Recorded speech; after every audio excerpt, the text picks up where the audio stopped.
Open up my chat window.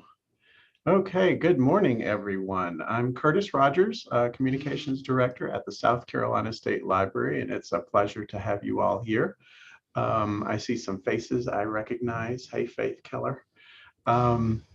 And just before we get started, one thing that I really like to do, oh, hey, Juliet. One thing I really like to do is make sure that this online session is very interactive. So I will be asking you a lot of questions, and I will be looking at the chat and expecting folks to make a lot of comments that I will spend a lot of time reading out loud. But anyway, good morning to everyone. If you would, in the chat box, the first thing is some virtual networking. If you would go ahead and type in what you do and what library you're at. So essentially your job title and what library you are joining us from. And you can just go into your chat box and type that in. It's always interesting to see how many people we've got and where everyone is from. All right, we've got Danielle at the Citadel, Ray at York County, Tally at Chester. Hey, Tally, haven't seen you in forever. Rachel, Timmonsville, Juliet, one of our interns, Lexington, Berkeley, USC Columbia. Hey, Jane Olsgaard, Conway, let's see, Charleston, Batesburg, Leesville, ABBE, main branch at Sumter, FCLS Training and Outreach, FCLS. I'm trying to think of what FCLS. I'm betting it's Florence County.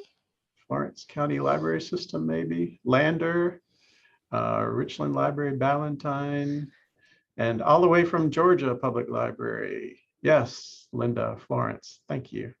And Dana, our graphic designer here at the State Library.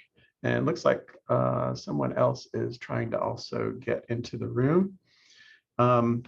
Okay, so great. Thank you, everyone.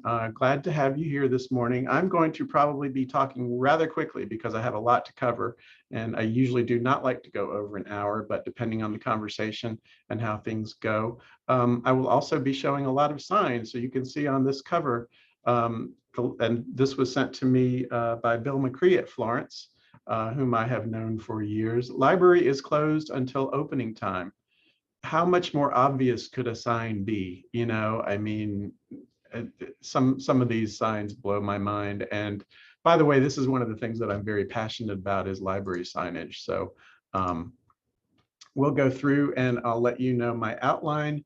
We'll talk a little bit about my library signage philosophy and how I kind of got started in library signage, kind of talk about some things that are 101 things to know about library signage. We'll also do a plus delta. So if you've never heard of that, that'll be something new. That's very interactive with the chat box, and we'll look at some real library signs. We'll discuss some customer service issues, talk about some equipment and resources, and then lastly, try to look about some COVID-19 signage, and I'll show you a great resource that we've got here from the State Library. So first I want to ask, and again, keep your chat box open because I'm going to be asking a lot of questions. And this is a good way for us to learn from one another. Usually when I'm teaching this session in face-to-face with a bunch of folks, I have people just say what they think. So it's always good to just kind of shout out on chat what you're thinking about some of these signs. But what's the first thing that you think of when you see this sign? No bicycle riding, no rollerblading, no roller skating, no skateboarding, no scooter riding. A lot of you have these no signs on the front of your building. So what does that make people think? This is a sign for people who don't like to have fun. Yes, thank you, Lori. That's exactly right. There's also the liability issue, so you're dealing with that too. Yeah, they didn't mention unicycles, so there you go. You got a unicycle, you can feel free to use it. Too many limits. Malicious compliance from the unicyclist. It needs brevity, it does. And it's difficult because how do you say no without saying no? So that's something that we're going to talk about. Yes, it attacks teenagers. I've actually been to a library that says no hoodies, which I thought was really interesting. That seemed a little intense. And it's all aggressive with all caps. So anyway, let's go ahead and go on through these slides. This is part of my library signage philosophy, is that I want you to think very critically about your library signage and what it means. I want you to look at each of your library signs with fresh eyes and look for nuances, things that jump out at you. Also, always remember less is more. You don't need to use 10 words or have 2 paragraphs when you can say it in 2 or 3 words. Always chop down your verbiage when you're putting up a library sign. Also, compare your signage to signs that you see when you're shopping or when you're at the doctor's office or if you're at the bank or some retail location. Kind of compare how, you know, a company does it to what you do and see which is better and which yes, and Kate says a picture is worth 1,000 words. I actually agree with that. That's true. There's a million things you can say about a sign. Also, what I'm going to be doing is showing images of real library signs. So these are things that I've taken pictures of, or I've seen, or I've found online. And here's a library sign that probably a lot of us have seen. And I would like you to type in the chat, what's the first thing that you see that's glaringly wrong about it? These are subtle and people use these a lot. Yes, apostrophe. Thank you, Ray. Apostrophe, apostrophe. The CD is not possessive. So anytime you are doing DVDs or CDs, just put a lowercase s. That's one thing that I always notice because a lot of people put that apostrophe in there. Yes, possessives are not plural. Exactly right. And let me turn my ringer off. You know, when you look at this sign and you think the font, you know, the font probably doesn't correspond to the library's branding manual. If the library has a branding manual, that's another thing I highly recommend. If you want any examples, please feel free to contact me. Just email me and I can send you examples of stuff that we use here at the library. So if I say branding manual, I can actually send you our media communications guide. So, you know, you look at the colors, you look at the image, the clip art, you know, does this look like a professional sign, like something you'd see in a bank or in a retail establishment, or does it look very homemade? And that's something that you need to think about with your signs as well. Okay, so how all this started. I attended, this was in 2019, in November in St. Louis. There was a session called Do You See the Signs? Evaluating Language, Branding, and Design in a Library Signage Audit. Actually, I think this was before 2019.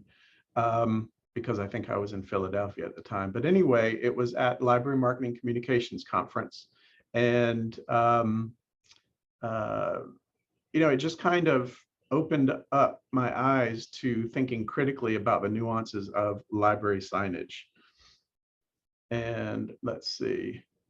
Also, if you're interested, there is actually a conference, Library Marketing Communications Conference, and you can go to that librarymarketingconference.org and find out, yeah, back when you could actually travel, exactly. And the Library Marketing Communications Conference is wonderful for PR communications folks in libraries because we deal with a lot of these kinds of issues. So I encourage you to look at that. Okay, so let's talk about Library Signage 101.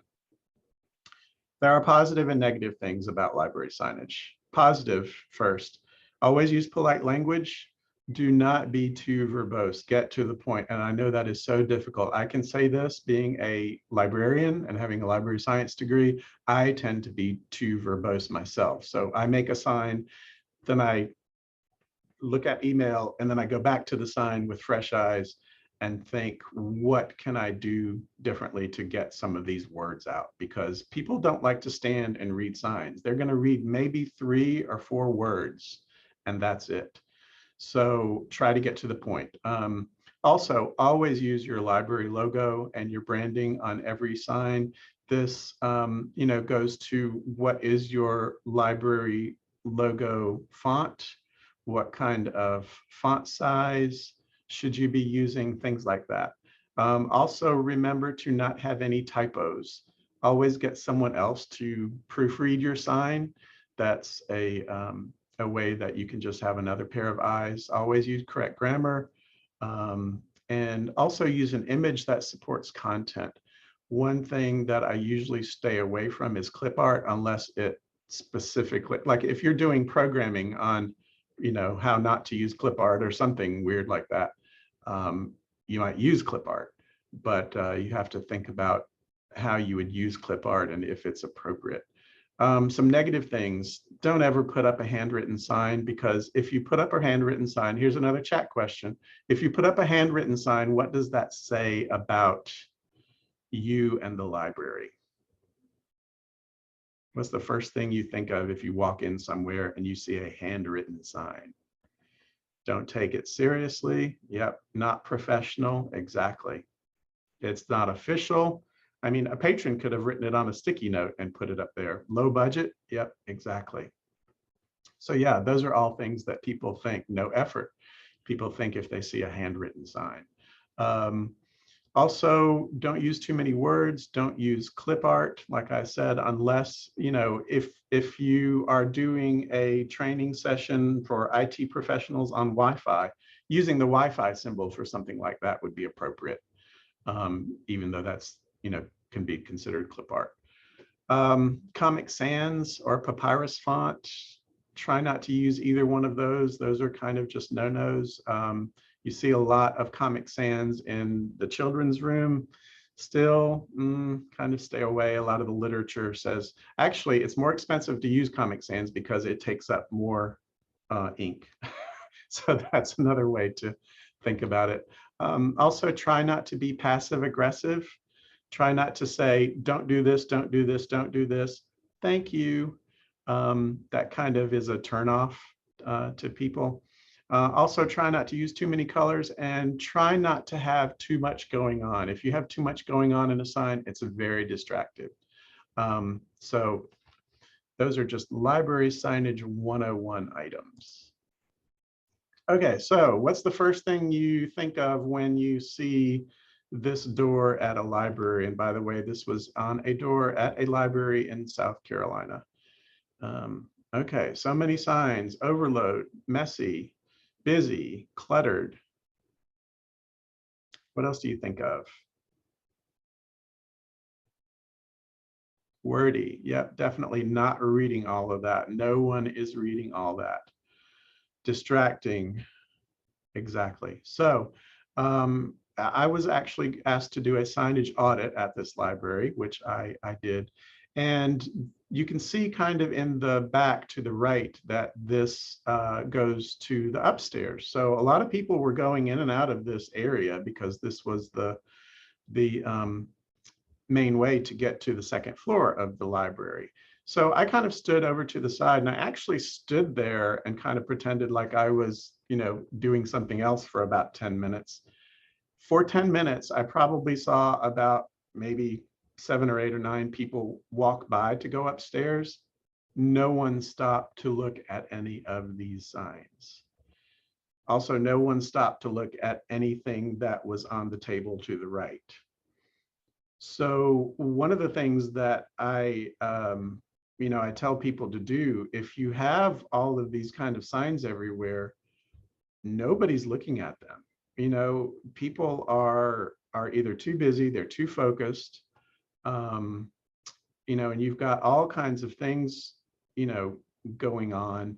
There are some libraries that either the university, the main university, or the county, or whatever your head organization is telling you, you must post this sign, then that's something that you have to post.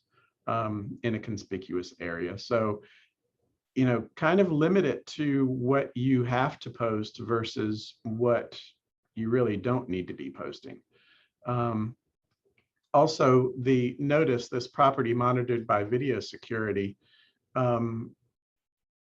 usually those are really good to have, even when you don't have any video security. So there's all kinds of things that you can do with signage that will work and that don't work. A lot of these signs have just too many words on them. No one is reading all of this. So that's something to think about as well. And they did later take down all of the signs. Here's another sign. What do you think of if you were to see this in a library restroom? And by the way, I saw this in a library restroom in a library in South Carolina. Yes, I am not a child. And immature, it's faded, it's childish, and yeah.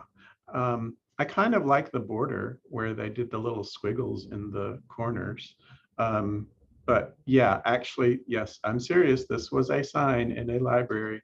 And you can see someone has written on it. So someone who works at the library has not been back into this stall or this area in the restroom to, you know, fix the sign. So yeah, ew, definitely. That's the first thing I think too. And you know, what does that say about the library? Sarah, we have funny signs in our staff bathroom, but not the public. We can be unprofessional in the back. Exactly. If you think about what you post, you know, because I've seen some really funny and interesting signs in staff areas that are quite clever. One, actually, you have a homework assignment. Every one of you, if you're back in your library, then you can do this today. But when you do get back to your library, look around at the signs in your staff lounge and in your staff areas and look at them very closely, because I was actually helping a library do a signage audit on site, and I had them go around to all of their areas. One person came back and said, and actually held up this notice that was on the staff lounge and said, this actually was from 6 years ago. It's no longer enforced by the county. And also the person that initialed this and put up the sign passed away last year. So, you know, you think, what in the world is going on that I'm not paying attention to this? And the reason is because you overlook it. It becomes invisible. If you see a sign every day at work, it's something that goes in one eye and out the other. You don't think about it anymore. So it's kind of the thing that, again, you need to think critically about all of the signs in your library. Here's another library. What's the first thing what do you think of when you see something like this? So much, yes. Overkill, information overload, overwhelmed, off topic, not library related, too much information. Yes, yes, it's just too much, you know, and it's like, do you need any of this? What else could you do with this space? You know, if it's one of those community boards, is it productive for one of your library staff members to go in and check on every sign and take them down when they're overdue or when they're not, when the, you know, event has passed? Is that productive? Is there something else you could actually do with this space? Could you move that table? Could you put up a little bookcase? Could you put some popular reading materials, something that people will actually come and look at? You can see on the left side, there are business cards here. You know, is anyone looking at them? Yeah, it needs to be labeled as a community board. No library material. One sign pointing to a digital version of a community board. Digital signage, that's definitely something that is good to have. But you know, you look at all of this and you just kind of see a mess. So it's something to think about. What could you do with this area instead of having all these signs? Is it productive? Is it something that anyone's using? If it's near a circulation desk, you could ask circ staff to, when there's downtime, kind of keep an eye on it. See if anyone stops during the day and actually looks at anything here. I tend to, when I go to libraries and look for signage, I'm pretty much the only one standing there looking at every single sign, saying, what in the world is this sign for and is it important? But otherwise, a lot of times you don't see patrons standing there and using them. And would they even stop on the way to the bathroom? Yeah, no. If you have to use the restroom, you have pretty much a one-track mind, and you're not going to stop and look at all this unless it's a one-person bathroom, it's occupied, and you're having to stand there and wait. Then you have a captive audience. But otherwise, people just aren't going to try to look at this. And what is your advice on displaying community information, from Lori? That's a good question. Basically, I say, if it's something that a lot of people use, then great. If you notice that no one is using it and no one has been using it for a long time, take it down. It just depends on your community. And, if you're an academic library and it's in a great place and students actually do use it, then great, keep it. But pay attention to it, look at it and think, is this something that is actually being used? If it's not being used, what could you do that would be a better use of that physical space? A lot of times that could be, like I mentioned earlier, you might want to have some books that rotate pretty heavily. You could put a bookshelf there, book displays, different things like that. Okay, good. I see a lot of you are chatting. Keep it up. Good discussion going on.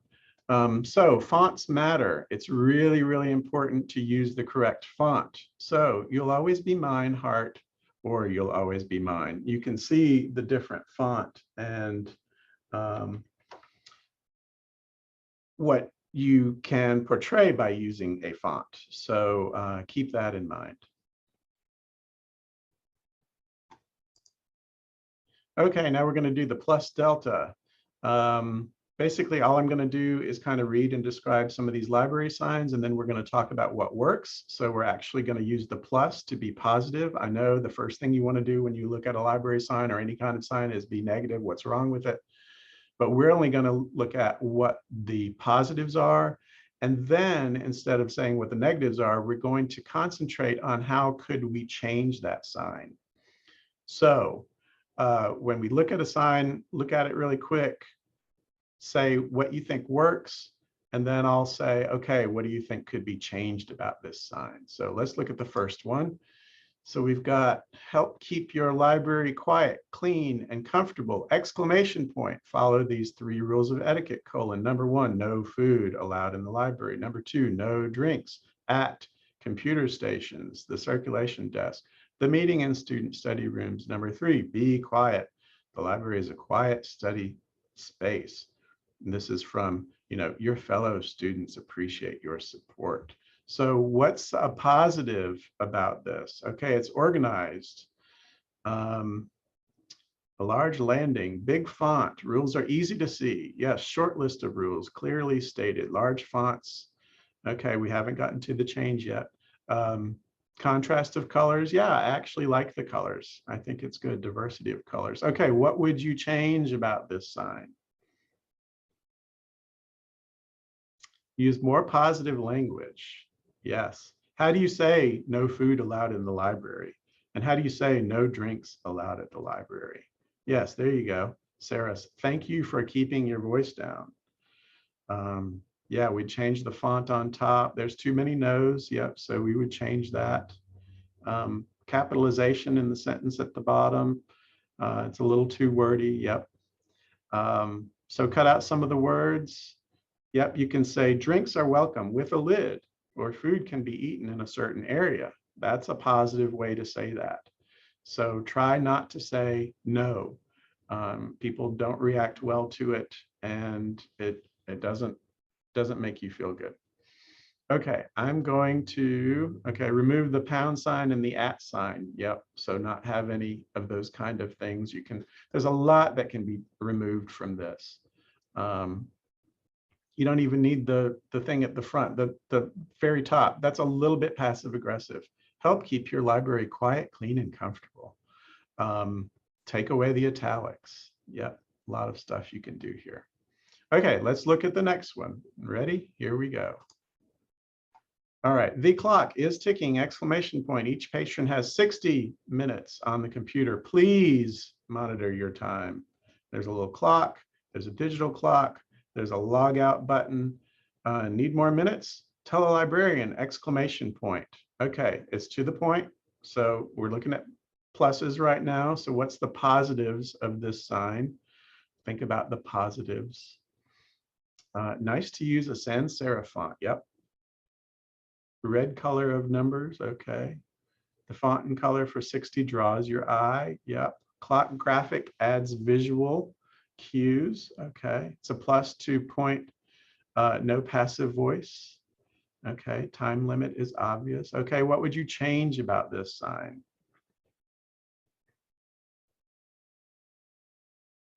Too much. It is rather demanding. The use of exclamation points is a little bit on the intense. Yep, take away the clip art. Remove clock is ticking. Remove the red. Don't need to underline. Too wordy and intense.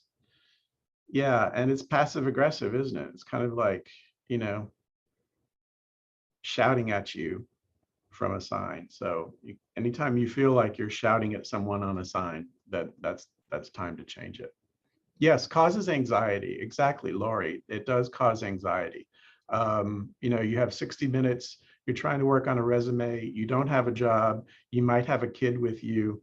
You don't need to see a sign like this. You need a friendly library staff member saying, you know, if you're going to need more than 60 minutes, just let me know, and just try to keep up with it that way. Because we actually want people to come back to the library. You know, that's one of the things that we want to try to remember, is that if people don't come to the library, you know, that's a problem. So, okay, let's look at the next one. All right, this computer is for printing only, exclamation point. No internet allowed on this computer. Thank you. So what is a plus of this sign? What do you think is a good thing? That's okay, Sarah. We'll get to it. Clear wording. Okay. Nothing is positive about this sign. All right. This is a hard one to think of anything really good. Okay, it is brief and to the point. Yep, I'll give it that. It is concise. Okay, what would you change about this sign? And how could, and also this is a hard one, but how could you limit this sign to 2 or 3 words? This is a little pop quiz right now. How could you limit this sign to 2 or 3 words? Printing only. I like it. You don't need the top part, don't need the bottom part, printing only. And you really don't need to say printing only and then at the bottom, see us at the front desk if you have any issue. You don't need, no, it's printing only. This is a printing workstation. You could even say printing workstation, something like that. So please use this for printing only. That's a nicer way to say it, but still kind of too many words. Okay, it would be a lot easier, and they might not need a sign at all if they cut off the internet to that machine or limited to only printing sites. So in other words, use the technology. So, you know, if there's no internet on that workstation, you know, and it just says printing only, then printing only. So, yep, take away the bold and too many colors. All right, you guys are doing a great job looking at these signs. So let's go ahead and move on to the next slide. Okay, please read, exclamation point, red stop sign, do not enter, stoplights, stop, stop here, employees only, 5 exclamation points. Only disabled users are allowed to use the bathroom beyond this point. Okay, it is eye-catching. Other positives, what's the plus? Any pluses that you see here? Stop sign is nice. Yep, it's a stop sign. It does get your attention. Definitely does get your attention. Now, what would you change about this sign? Yeah, there's not a lot of positives about this sign. So. And how would you change this? Again, how could you change this to only 2 or 3 words? Do not enter. There you go. Good tally. Everything, employees only. Yep, 2 words. You only need 2 or 3 words. I was in a library one time and I saw a door in the back and it had no sign on it at all, but it had one of those keypads that you have to punch in a number to be able to get access. You don't even need a sign for that door. That was great. It's like you can look and see it's a keypad. You don't know the combination to it and you can't go in there. So that's something to think about. Yeah, take away the graphics in the middle. Yep. Employees only. If it's an employees only area, that's what you need to say. If there is an issue with disabled users being allowed to use that restroom, then there's another way to say that. You don't need all the exclamation points. Also, look at how the tape is on this and how it's a little ripped in the lower left-hand corner. Does that look appealing? What does that say about the library?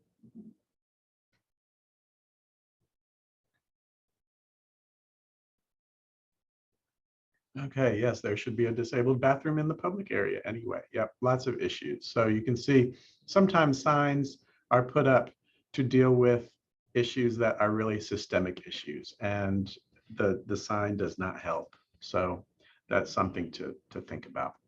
Okay, let's go ahead and move on because it is now 10:34 and I've got a lot to go through.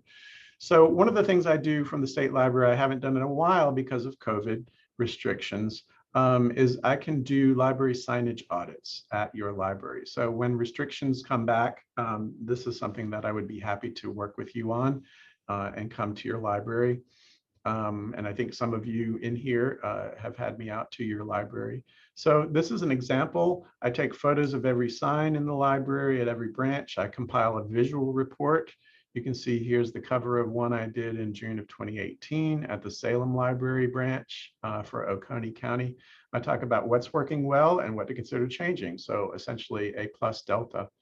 So you can see here's the inside, talks about the positive, negative, things that we've already discussed.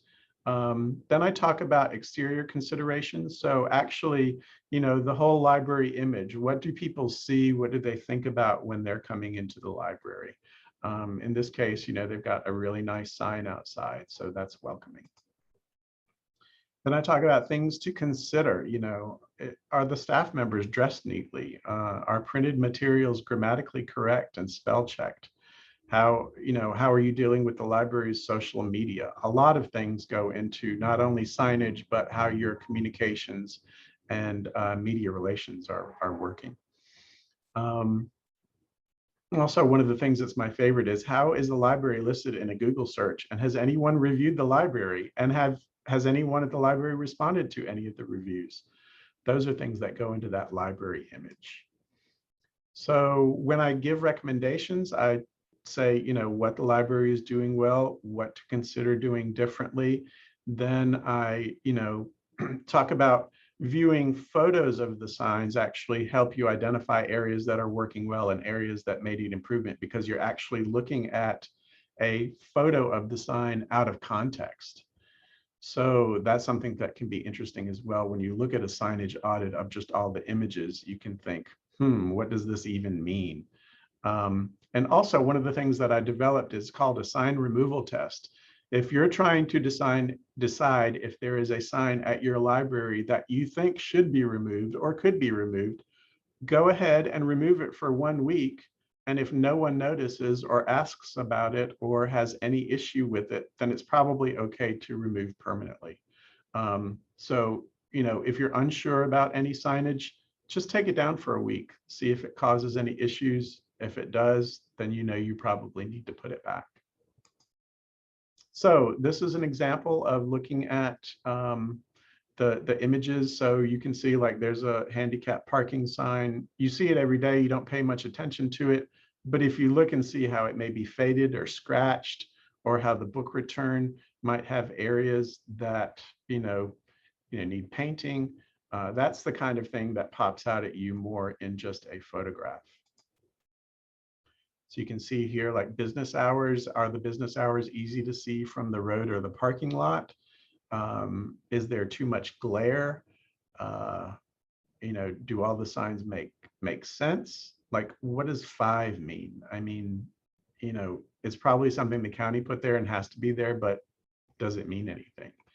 And staff probably should know if that sign does mean anything, because if it is like for emergency purposes or for emergency management, then you probably need to know why that sign is there. So think about things that way too. Okay, so let's talk about some customer service issues and library signage. And one of the things that I always think about, is there a systemic issue that a sign is trying to solve? If so, then you need to probably work harder to solve that systemic issue than just putting up a sign. So when you are reacting to problems with signage, something to think about is, does it work? And then why or why not? So if you put up a sign to deal with an issue, is that sign working? And then think critically about it. Also, is there a sign that's being put up that is trying to deal with customer service training instead? And that's something that you need to think through, because I've seen some signs that basically just say, it's on you. All of our staff are fine. The customer is the problem. So you need to think about kind of how that's looking. So let's take a look at a couple of signs. These are 2 signs I came across in a small rural library in the branch, in the men's room. And, I was standing there washing my hands, and one of these signs was on the mirror. And then another sign was on the door as you exited. So be ready. And I want you to read these. I'll read them out loud, but look at them and then be ready in your chat to talk about maybe what. Yeah, Sarah says I'm scared. Yeah, I was scared too when I actually read these. So, okay, here goes. To the person, because you are not a man who continues to defecate on the floor on a regular basis, please be advised that this situation is to stop immediately. If you continue with this behavior, I will station someone at the bathroom door who will enter the restroom with each and every person. Branch librarian. Then, exiting, please be advised that alcoholic beverages are not allowed on county property. Leaving empty beer cans in the men's room is being monitored. No tolerance. So I, of course, was aghast. and it's kind of, yeah, monitor the issue. Don't put up a sign about it. Wow. Yeah. And yes, you can have students with those issues. They're aggressive. Yeah. Keep your eyes on the patrons. Threats. It's very threatening. These signs are very threatening. How does that make you feel if you come into the library?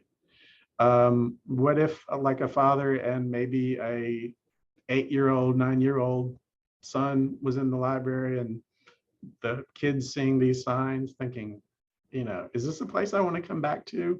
Yeah, no, I'm walking out. It's weird. So yeah, how do they know it wasn't a child? Exactly.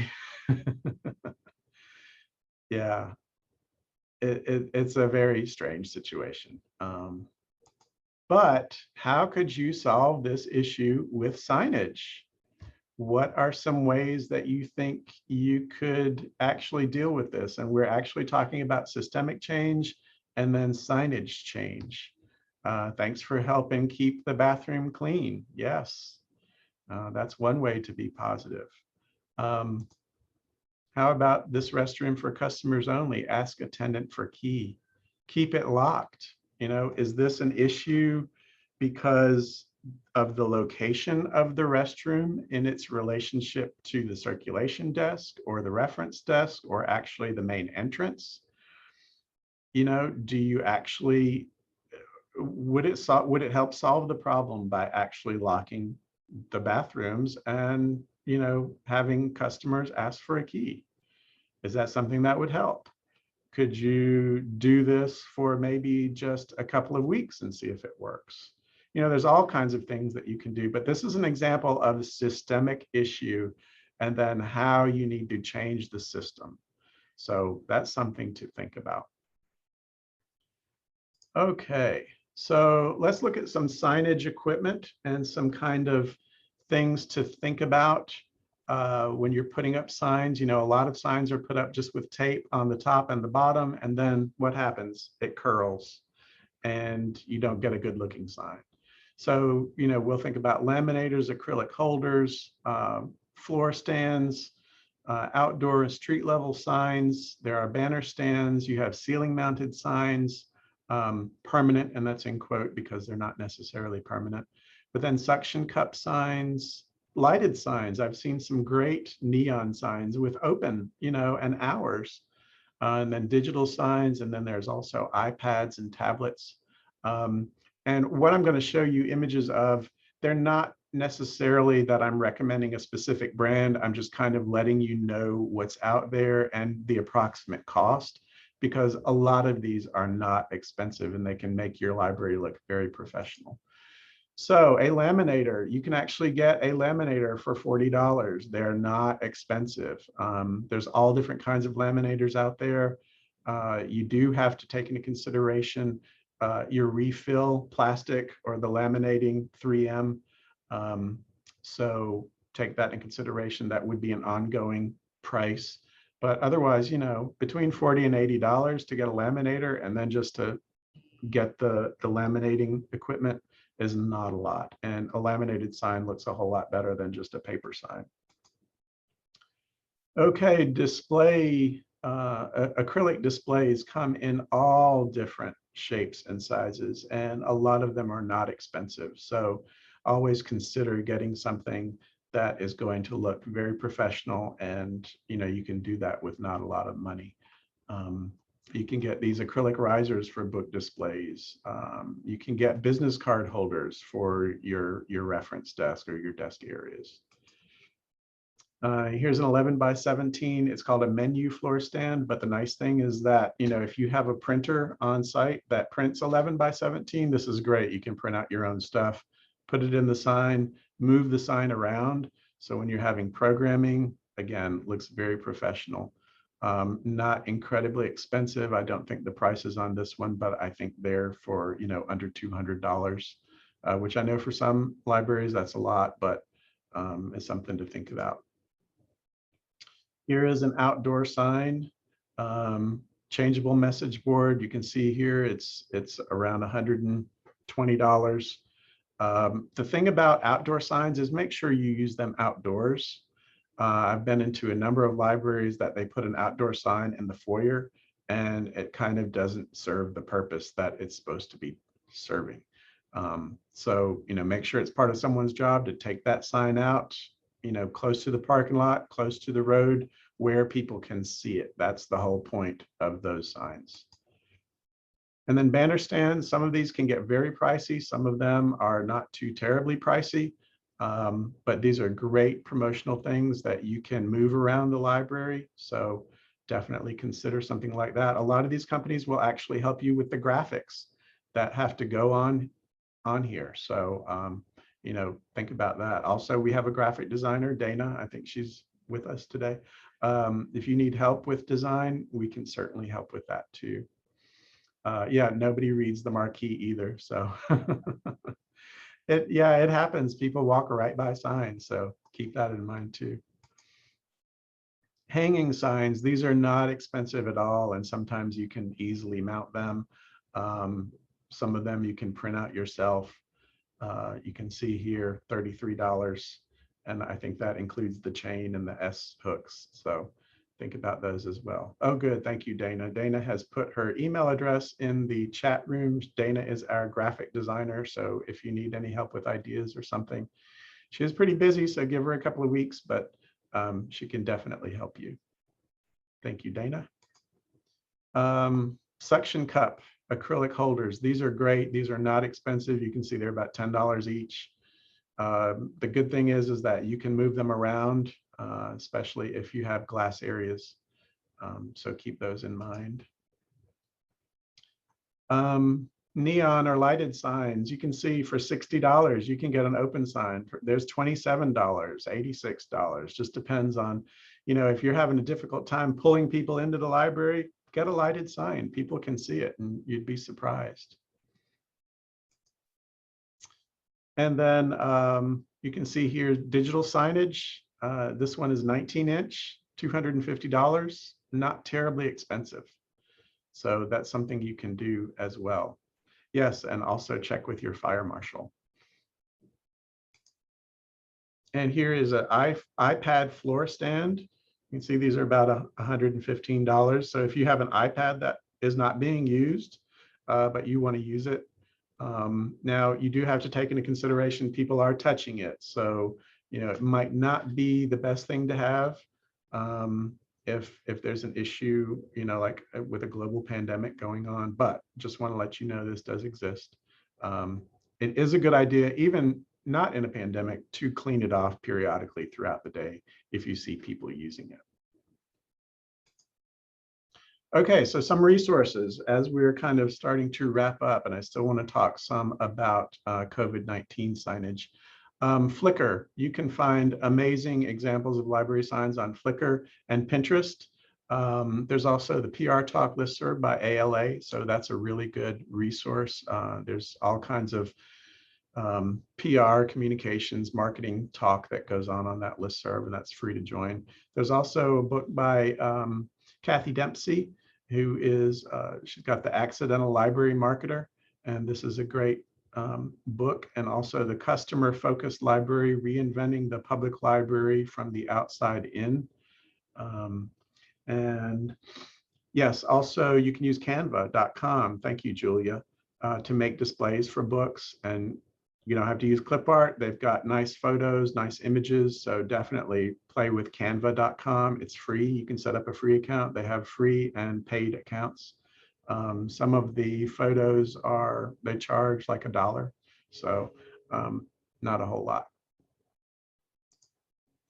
Okay, so I wanted to talk a little bit about, I'm going to see if this is going to let me go in. I may have to reshare my screen because, let's see, I'll do new share and I will go to screen 2 and say share. And okay, so let me know in the chat if you can see our communications guide. I'm going to enlarge this some. Yes, okay, good. So you can see this. Okay, so as we're wrapping up, I wanted to point you to this guide that we have. This is our coronavirus and public libraries resources. Yes, I know it says public libraries, but you can find some, if you're at an academic library or school library, you can still find some information here that may be of assistance. The way to get here is if I'm at the main South Carolina State Library page, you can see here it's got COVID-19 and Public Library Resource Guide. You can click on that, and that will take you back exactly to this page. We have a number of tabs: news, information for patrons, reopening guide, hygiene, access state library resources from home, staying engaged. But then this last tab is the communications guide. And I wanted to be sure and point this out to you because we've put together a lot of really good resources and things to think about when you're trying to communicate not only internally, but externally during the global pandemic. Things to think about like the PR rule of 3, share your library's message at least 3 times so that you can cover your bases. Be consistent and coordinate. If you don't have a PR, marketing, communications coordinator, make sure somebody on staff that's their responsibility and everything is being funneled through them if they have time. I know that's asking a lot. Key messages and taglines, some different communications, crisis communications tips. We also have some sample press releases. You can contact Ellen Dunn, who is our public information coordinator at the State Library. She can help you if you're dealing with the news media. If you need help with a press release or any kind of email marketing, we've also got a COVID-19 reopening sample press release. We have the reopening guide for public libraries you might want to check out. I have some information here about social media communications, some additional resources, and then also thinking about a phased approach and how you would communicate that to your public. Over here on the right are some signs that Dana designed here that you can use in your library, or that you can, and you can see we've also got them in Spanish. So some, restroom signs about washing your hands, practicing social distancing. So signage and advertising. Here's a link to some downloadable signs you can use. Also think about removing any old signage, things that may not be appropriate. Also, feel free to contact me anytime if you have any questions or things you just want to run by someone else. I'm more than happy to help you with that. If I click on the downloadable signs, you can see, even though these are wordy, this, it's kind of, you have to be at this point. So we've got the hand washing sign, that in Spanish, social distancing, and the little stop sign. If you have any COVID-19 symptoms. So all of these you can download right here from our website. So I want to kind of give folks, we've got 6 minutes left, but it's okay if we wrap up early. I wanted to give folks an opportunity to ask any questions. Is there a masking sign? No, actually we didn't. I don't think we have a masking sign. So Dana, maybe take a note and think about doing you must wear a mask. I think the reason why we don't have that is because that's still been kind of a local issue. And oh good, Tally, SCDHEC has some on their website. Let's see if I can find any. SCDHEC mask sign, face mask, SCDHEC. All right, there we go. So you can see, just Google that real quick. I'll put this link in the chat. So let me switch to everyone. Okay, so there's your link. And that's a really good sign that you can use. Any other kinds of questions, comments, anything about library signage? Do you need to have a graphic artist skills to determine the proper size of signage? You need to think about the font size, and you need to think about people who may have visual issues. But other than that, actually Dana is our local expert, and you can certainly, I think she put her email address in there. You could certainly email her about that if you want her to look over a sign that you've done. I would say 8.5 by 11 is typical sign, but if you can print 11 by 17, then that's a good idea to print a larger size. What fonts do you recommend that are professional but also easy to read, especially for people with dyslexia? I'm going to let Dana respond to that. So Dana, if you're still on, if you have any kind of recommendations on fonts. Hey. Sure thing. And I even turned on my little video here as well. Great. To show that I'm actually listening, not just, thanks everyone at the end. So, and we've been talking, and I haven't talked about it with Tiffany yet, but I know Curtis, you and I have been talking about me leading a little training on these types of questions in the future. So stay tuned about that. But as far as fonts for visual impairments and disabilities, you'll want to stick with sans serif fonts. So that's going to be like Arial, Helvetica if you have it, or not Times New Roman with the little tips on the different letters. Also, you want to make sure that they are large enough. So I think that the minimum size, typically we talk about being, you can go down to 8 point, but actually, or 8 or 10 point, but actually to make sure that it is accessible, you want to make sure that the smallest you go is 12 point for small text, and then 14 being your average if you are specifically catering to that. So that is yep, this is a good, what you have up, Curtis, seems pretty good as well. Yeah, the good thing about sans serif fonts and things like Arial is that there is a nice, you can differentiate between the background color of, your paper and the letters. Whereas some of the other ones like Times New Roman and things like that, because the letters have different thicknesses depending on where you're looking at it, it can be kind of hard for people to see what it is. Definitely. And let's see. And Kate asked a question about floor plans, or would that be a separate webinar? I'm not quite sure what that means, but as far as signage of a floor plan, if you have a really big library, then yeah, it's probably a good idea to have a floor plan.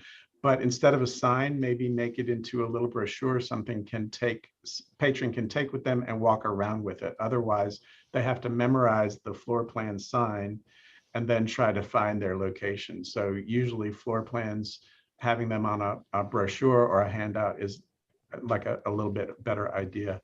Also, how many colors do you recommend for branding?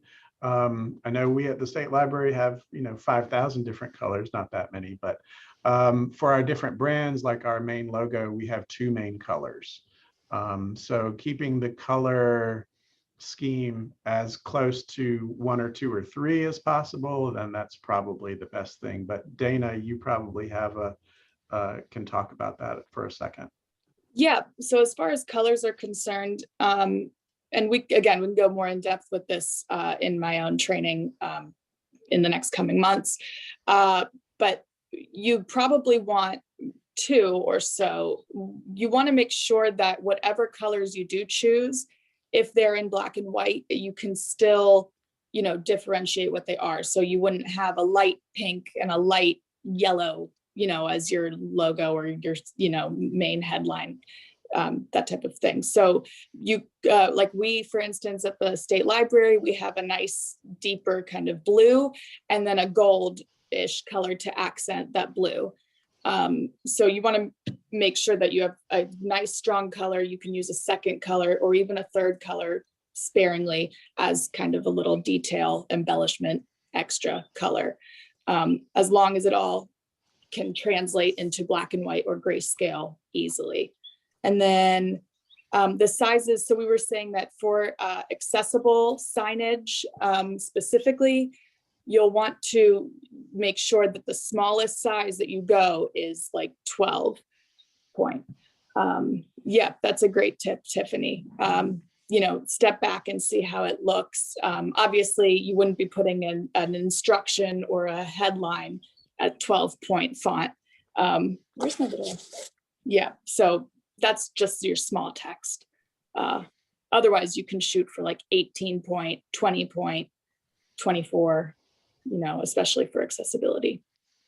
Definitely. Thank you, Dana. Appreciate the input. And one last question I want to address. I know it's 1 minute over, but Sarah had a question. What if you work in a library where everyone is encouraged to do their own displays, but their signs are really unattractive? That's an issue. What you need to do is somehow have that reined in. What you can do is have different templates if you need multiple templates, but something that has basically the font recommendations for your library and make sure that the branding is always there. That's really important. So I highly recommend, all libraries should have kind of like a branding manual or a media communications guide that says these are the colors to use. There are templates available. If you have any questions about a sign, run it through a certain individual. or if there's a committee that deals with signs, then do it that way. But I really kind of don't encourage everyone to do their own display work. It's really a good idea to have that centralized. So Sarah, definitely feel free to contact me offline and I'll be happy to give you some advice and send you some more materials. So I think that's all we have time for today. So I'm going to go ahead and let Tiffany wrap it up. So thank you, everyone. Thank you all for attending. And thanks, Curtis. Great job. We will be posting the recording here probably within a few days. So take a look for that.